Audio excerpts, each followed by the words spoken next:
Hello everyone, welcome to my channel. I hope you all are doing fine and thank you for clicking on today's video. So in today's video, I'm going to talk about the book Reasons to Stay Alive by Matt Haig. This is the most accurate book that I have read about anxiety and depression and what those who are suffering from it actually feels and go through. If you have ever suffered from mental health issues, then you will find this book very relatable. You will be like, yes, this is how I felt and this is how I was feeling. Of course, not all the things that have been mentioned in the book, but many of it you will be like, it's relatable. It's a non-fiction self-help and memoir on mental health. This tells you the journey of the author with depression and anxiety. He has shared his feelings very openly in the book, like what worked for him, what didn't work for him, how he felt and what was going on in his mind and his body. Before I go any further, I like to say that this book can be triggering for you if you are going through it right now at the moment, and for some people it might not be that triggering.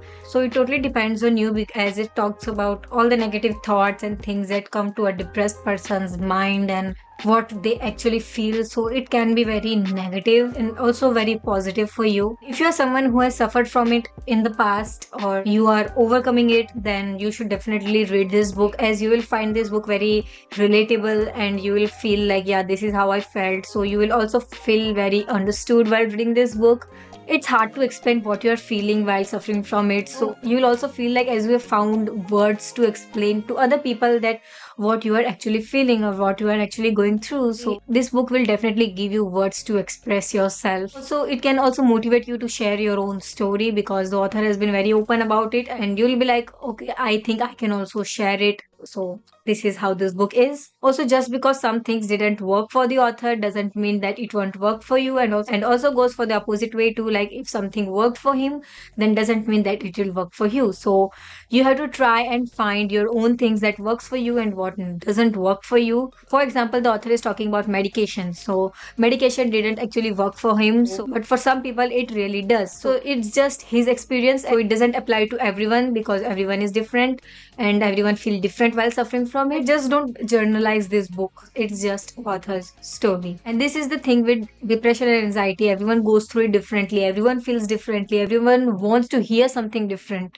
There are some common things that most of the people feel, and those are mostly known as its symptoms. Author has not just talked about his personal journey, but also some data from some surveys that are based on anxiety and depression. He has also shared those things and what he thinks about those things. And if you're someone who haven't suffered from it and or don't know anything about anxiety and depression, like you have just heard about these words and everyone is talking about it and you have no idea like what the big deal about it and why people are talking too much about it and what those people who are suffering from anxiety and depression feels, then you should definitely go and read this book. It can be really helpful for you to understand that, and if anyone around you is suffering from it, then you will also able to help them better.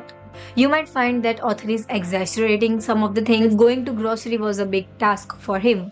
It may sound like very like what's the big deal, but for him it was, and he is not exaggerating. Like he has just shared his personal experiences. Like even daily task is a big task for people suffering from some chronic depression or anxiety, and many people suffer worse from it. It has also shared like how people around you can help you. Like for author, it was his parents and his girlfriend who helped him. Also how reading, writing, traveling, meditation and running was very helpful for the author. Reading and meditation definitely worked for me too, to control my thoughts, and also traveling too, to some extent. I don't travel much, but it does help a lot. These things are really helpful and you should do these things even if you are not suffering from it, because these are really good habits like reading and meditation.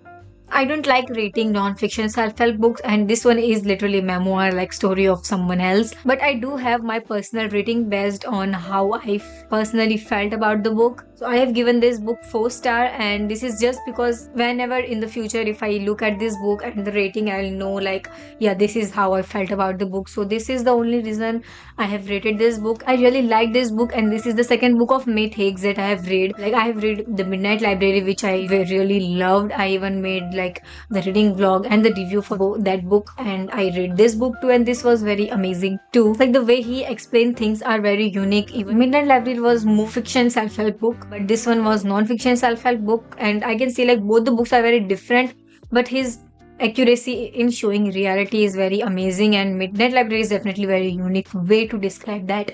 So the writing is good and very easy to understand, and do read it. It is very amazing and very realistic book about anxiety and depression. And I don't usually read non-fiction books much, but whatever I have read is very amazing. And he has also shared some affirmations to say to the other person who is suffering from it, and also if you are suffering from it, then what you can do for yourself, because this is self-help. So yeah, I find title of this book very interesting, like Reasons to Stay Alive, which is like very nice and interesting. And this is on my list since starting of this year, and I have already read like one of his books and I liked it. Then I was like, I should give this one to a try and see what this book is. And then I saw like it is a memoir of his struggle with mental health.